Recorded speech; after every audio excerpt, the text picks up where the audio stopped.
It was the winter of 2007, and Alabama had been through a long, dark, cold winter. They had not won the national championship since Gene Stallings in 1992. They had fired the three Mikes that had come in a row, DuBose, Price, and then Shula, a legendary name for them. And they went out and hired a guy who was doing okay in the NFL, but had been very successful at LSU, winning a national championship, a team that Bama really didn't like. And now here we are, six national championships later. The dominant program of the last 15 years or so, Alabama, is having to get a new head coach. And for Kirby Smart, a guy who came in to the college football world in many ways, certainly into the consciousness of college football, he's the head coach at Georgia, and now he has a different challenge. Nick Saban's no longer at Alabama, as I bring Matt DeBerry in. What does that mean for Kirby now that, frankly, he's got all the pressure on him now? He is, for lack of a better term, Matt, he is the new Nick Saban. Yeah, it means there's no excuses, right? I think, people would give him an occasional pass early on for losing to Nick Saban, the greatest college football coach of all time. He didn't get that pass last year because, like us and most people, we thought Georgia was going to beat Alabama. They were the better team all year long, and it didn't happen. But now there is no Nick Saban, and I do think Kalen DeBoer is a good coach. It might take him a couple years to really get it going to where their fan base wants him to be. But there's no excuse. This is year 8 now, Dean. I mean, there's no what 9. Yeah, this thing's rolling, and the way they've recruited, not just last year, few years, he's been recruiting at an elite level since that 2017 class, right? So it's hard to find a hole in this team. It's hard to find a true weakness. They're going to be favored in just about every game. Maybe not against Texas on the road, but they should be favored against Alabama. And even though that game's in Tuscaloosa, there's no reason why a brand new staff at Alabama should be beating this Kirby Smart team, with this much talent and, these ace recruiters, right, on his staff. A lot of them have been there for several years now. We talk about the machine. It keeps rolling. It's not slowing down anytime soon, but there is no Nick Saban that you could say, oh, well, Kirby's great, but he's not Nick Saban. That's all gone. There's really no excuse for Kirby and this team to lose to anyone this year. Now, Ryan Day could get that thing rolling at Ohio State. Maybe he could be that next top guy, but right now it's Kirby, and this program is number 1 in college football. There's no excuses. Well, and when you say there's no excuses, what is your parameter of excuses or explanations? And how be more specific, drill down in. I mean, like I guess in order to do that, I have to give you a scenario, which I will do right now. In the next 5 years, how many national championships should Georgia have to where you're not saying, "Hey, what went wrong?" That's my question to you. At least 2. So you say 2, not just 1. I think we're at 2. Okay. I mean, Steve Sarkisian has to do it at Texas before I can believe that they can pass Kirby. Ryan Day has to do it. Well, there's a lot of pressure on all these coaches. Go ahead. Here's a better question too. In addition to what you just talked about, who's going to pass Georgia? Because you always get passed. I mean, Alabama, they got passed. Actually, they got passed by Georgia at the end. And I know that I can't wait for all the Alabama folks to get triggered by that. But I mean, it's what happened. 2 national titles since Yeah, Alabama I mean, has.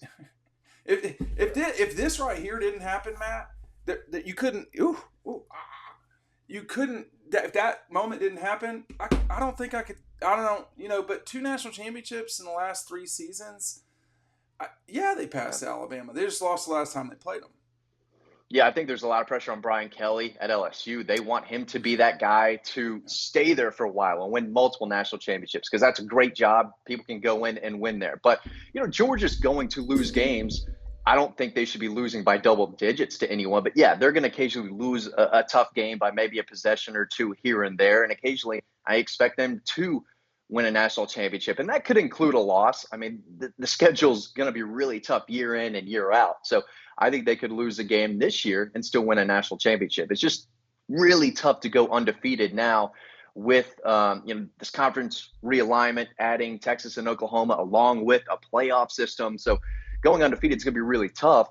A Kirby Smart program, could do it, whether it's this year, next year, so on and so on. They're going to keep recruiting at an elite level. But I don't see a scenario anytime soon where a team comes in and pushes Georgia around or dominates them. I mean, Alabama won that game. I don't want to say comfortably, but it didn't come down to the last possession or two. I mean, it was a really nice win You're over talking Georgia. It didn't about come. the SEC championship game? Yeah, Well, they yeah. won on the last possession. I mean, they were up by 3 and had to keep the ball. So it's that for me. Whenever I talk, I mean, Georgia beat Missouri on the last play of the game in 2002.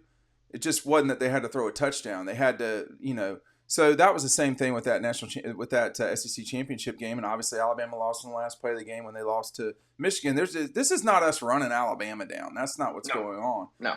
At least not for me. I mean, when you look at where Bama was at with the Michigan game, should they have won that game? I don't think so. But I mean, boy, they both those teams played pretty bad that day. You know what I mean? All they had to do was snap the ball consistently, and they win the game. Well, I that's a mean, the good. center threw. He cost him the game. Now he's at Ohio State, but Well, but even dude, halfway decent center play, they beat Michigan.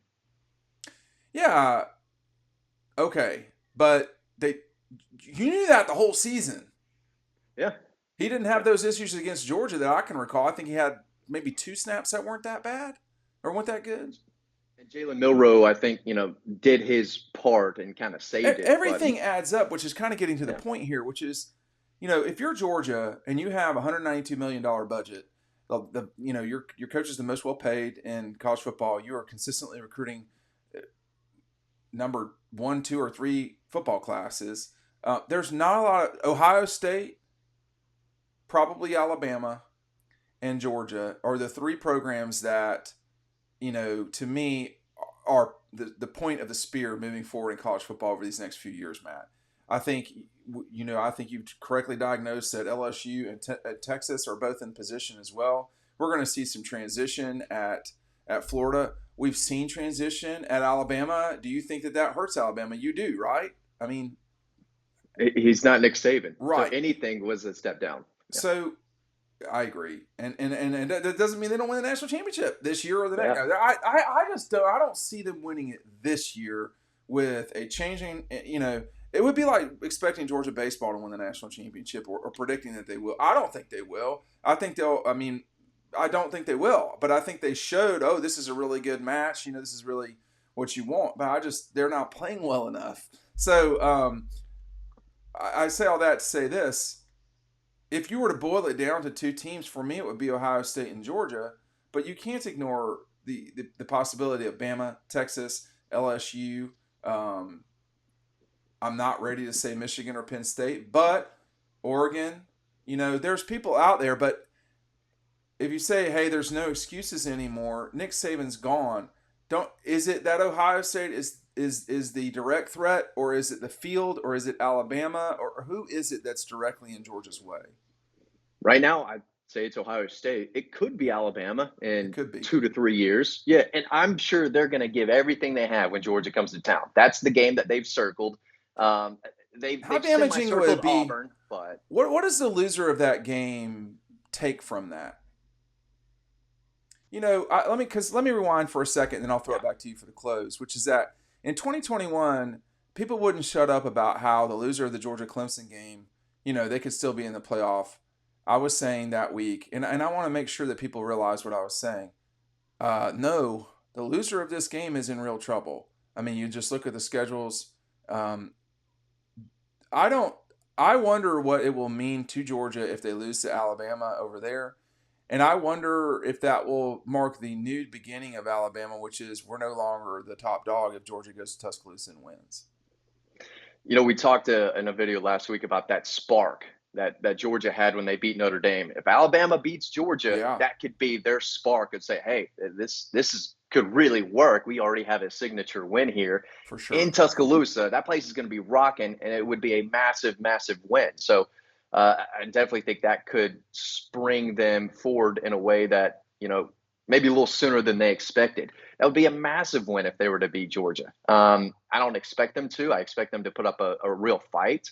But I think when he gets his quarterback in, that's when things could really start to move forward, because I'm still not a believer in Jalen Milroe, although he made enough plays and made enough throws to beat Georgia. He's going to have to play even better next year, I think. Well, Matt said it means there are no excuses. It means there are no excuses for Kirby Smart. We'll see what the future holds. Thanks for watching.